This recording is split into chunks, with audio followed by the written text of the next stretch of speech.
Кадагыңыз самай саламатсызбы? Саламатсыз. Сиз мына жалпы кыргызстандыктар сыяктуу эле шайлоонун жыйынтыгына көз салып турасыз да? Көрүп атасыңар. Көз салып атабыз. Баары келди, азыр токтоду. Азыр ушул жерден балекеттин баары жасала турган мезгил. Эмне үчүн токтоп калганын билесиңерби? Азыр мына 4 партия баары биригип келип 1 миллиондой добушту алды. Жабылып атканда канча болду эле? Кыргызстан боюнча 1.200.000 жетпеген киши катышты деди. Эгер 4 партия эле миллионду алып алган болсо, калган 3 партияга 200.000 кантип бөлүшөт? Азыр отуруп алып ойлонушат да, ушунун баарын химия башталат. Бүтүн Кыргызстан партиясы шайлоонун жыйынтыгын негизи кандай кабыл алды бул жолу? Шайлоонун жыйынтыгы эки тараптуу. Биринчиден, элибиз тарабынан аябагандай чоң кайдыгерлик. Абдан чоң кайдыгерлик. БШК өзү айтып атпайбы? Эл ташыбай калганда, анан административдик ресурс колдонулбаганда, ушунда элдин катышуусу аябай төмөн болду деп. Эгер төмөн болгон болсо, берки 4 партия миллион добушту каяктан топтоп алды? Силер деле көрүп атасыңар онлайндан, ким канча пайыз алып атканын, канча 100.000 добуштар кетип атканын. Айрымдар жазып атышат, пайыздарды кошкондо 100дөн ашып кетти деп. Сиз ошону айтып жатасыз да? Мен да ошону айтып атам, бирок башкачараак айтып атам да. Мага карасаңыздар, 1.200.000 киши, макул, 1.200.000 да жеткен жок жагып атканда, туурабы? Сиз баарыбыз эле байкап турдук да канча болуп атканын. Анан 4 жанагы бийлик үчүн деп жүргөн партиялардын баарын бириктирип келсең эле миллиондон ашып кетип атпайбы? Чындасыңарбы? Процент өзүнчө кетип баратат, шайлоочулардын саны өзүнчө кетип баратат. Ошондуктан бул жерде азыр чоң бир балекет болот, байкаш керек, караш керек. Бул жолу бүтүн Кыргызстан партиясынын алган добушу сиз күткөндөй болдубу? Ушул тууралуу айтып Жок. Биринчиден, мейли калктын саны канчалык аз катышпасын, биз былтыркы эле алган добушка баратабыз. Ошонун тегерегинде болот. 12%-ын тегерегин көрсөтүп атпайбы азыр? Маселе башкада. Кечээ пайда болуп, аты жыты жок партиялар, эч качан мындай бир үгүт насаат иштерин жүргүзбөгөн партиялар бүтүн Кыргызстандан 2 эсе көтөрүлүп кеткенине мен түк акылым жетпей атат да. Кантип, ким добуш берди, кайсы жерде добуш берди, ким үчүн добуш берди? Кээ бир жерлерден сурасак, ошол партиянын жетекчиси ким десең билбейбиз дейт. Алардын программасы кандай экен десең билбейбиз дейт. Анын курамында кимдер бар экен десек билбейбиз дейт. Билбесе кантип добуш берет деп ойлойсуңар? Бирок ошол эле кезде башка дагы партиялар 5% косууга чектенип өтүптүр. Азыркы эсеп боюнча социал-демократтар, АТМК, Найман Нуру жана башка партиялар. Мүмкүн бул шайлоо атаандаштыкта өттү дегенди түшүндүрбөйбү? Жок, атаандаштыкта өттү дегенге таптакыр болбойт. Себеп атаандаштык болуш үчүн партиялардын ортосунда кадимдей күрөш жүрүш керек.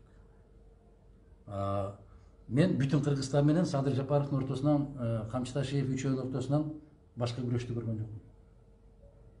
Байкап аткаңар өзүңөр. Экөө дембедем кайра чыгып, бүтүндөй эле бүт бардык сын пикирлердин баары кайсы партияга болуп атканы өзүңөр күбө болуп аткан. Эки эле күчтүн ортосунда күрөш жүрдү. Бийликтин жана элдин. Бийликтин атынан эки дос, элдин атынан бүтүн Кыргызстан чыгып атты. Эки партиянын ортосунда күрөш жүрүп атса, демек негизги таймаш, негизги жыйынтык ушу эки саясий күчтүн ортосунда чыгуу керек. Азыр эми жанагы кечээ пайда боло калгандар чыга калып туруп, аларды түшүнүп атасыңар да кимдин партиялар экенин. Ар бир тууганын бирден партияга коюп бөлүп коюп туруп, мен жана айтпадым беле, жөжөлөрдү бөлгөндөй кылып бөлүп, тооктордун канатына киргизип жиберди дагы, анан ошолорду көтөрүп чыгуу саясаты жүрөт деп. Мына ошону биз практикада азыр көрүп атабыз. Өлкөдө аралаш система менен өткөн шайлоо былтыркыга салыштырмалуу эмнеси менен айырмаланды? Айырма болдубу? Аябай чоң айырмасы бар. Кийин чыгат, эртең бүсү күндөн баштап чыгып баштайт. Элдер таптакыр түшүнө албай коюшту. Кандай кылып добуш берет, партияны. Мына азыр биз ушул жерде отурганда эле айылдардан телефон чалышып айтышып атпайбы? Биз силердин бир талапкерлерибизге айтып атат, биз силердин номериңерге добуш бердик. Партиягачы десе. Партияга добуш берсе кимге кетет деп сурагандар аябай толуп кетпеди. Партияга добуш бербей, кишиге добуш берип коюп атат. Чындасың? Мына ушундай нерсени Силер деле Кыргызстанда жашайсыңар, өзүңөрдүн деле тууганыңар айтып жатат. Сиздин алдыңызда президент Садыр Жапаров жалпы кыргызстандыктарга кайрылуу жасады. Ал кайрылуусунда бул жолку шайлоо таза өткөндүгүн, административдик ресурсту колдонбого болушунча бийлик тараптан аракет болуп, андай фактылар кесилгендигин айтты. Жана өткөн партияларды ынтымакка чакырып, алдыда дагы бир топ мыйзамдар жазыла тургандыгын, ал мыйзамдар менен чогуу иштей тургандыктарын билдиришти. Сиздер парламентке мына өткөн партия катары мындан аркы ишиңиздер, мүмкүн бийлик менен кызматташууңуздар же башка өткөн партиялар менен кызматташууңуздар Парламентке барган бүтүн Кыргызстан ишин эмнеден баштайт? Ишти тартиптен баштайт. Биринчиден тартиптен баштайт. Тартиптен башташ үчүн биринчи кадам туура болуш керек. Эгерде могу ушундай алишемдиктер менен иш башталган болсо, анын аягы жакшылыкка алып барбайт. Кызматташабыз деген азаматтар үчүн дайым биздин эшигибиз ачык. Эгер ошол кызматташабыз деген азаматтар Кыргыз конституциясынын ичинде болсо, кыргыз мыйзамдарын кыйшайсыз аткарса, административдик ресурс колдонулган жок деген жигитке мен айтып коеюн да. Кечээ чыгып мамлекеттик кызматкерлер керек болсо колунан жетелеп барып шайлоого алып баргыла деген бул административдик ресурс эмне? Силер уктуңарбы ушул сөздү? Уктуңарбы силер ушул сөздү? Же мен жалгыз уктум? Көрдүңөрбү? Угуп туруп деп айта албагандын өзү бул аябай чоң кайгы. Көргөндү көрдүм, укканды уктум деп айта албагандын өзү кайгы болуп атат да. Ооба уктум деп коюш дагы коркунуч пайда болуп атат да силердечи. Мына керек болсо ар бирин колунан жетелеп алып баргыла дегендей кылдыбы? Кимди алып барат алар? Үй бүлөсүн алып барабы? Жок, кол алдында иштегендерди алып барат. Алып баратканда эмне кылып? Кыргыздын гимнин кырдап барабы? Эмне деп алып барыш керек алар? Мына ушул маселе чоң бир суроо жаратат да. Кыргызстанда шайлоо эркин. Кааласа барат, кааласа барбайт.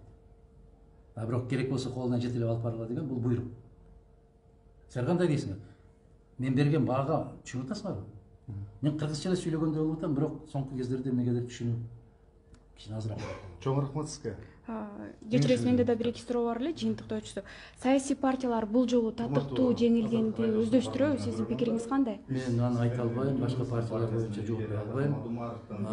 Биз баарыбыз ошол кандайдыр жыйынтык чыккан болсо карайбыз, иликтейбиз, келечекте чоң бир тарыхый сабактарга жем таштала турган окуя болот деп эсептейм. Түшүнүктүү, рахмат.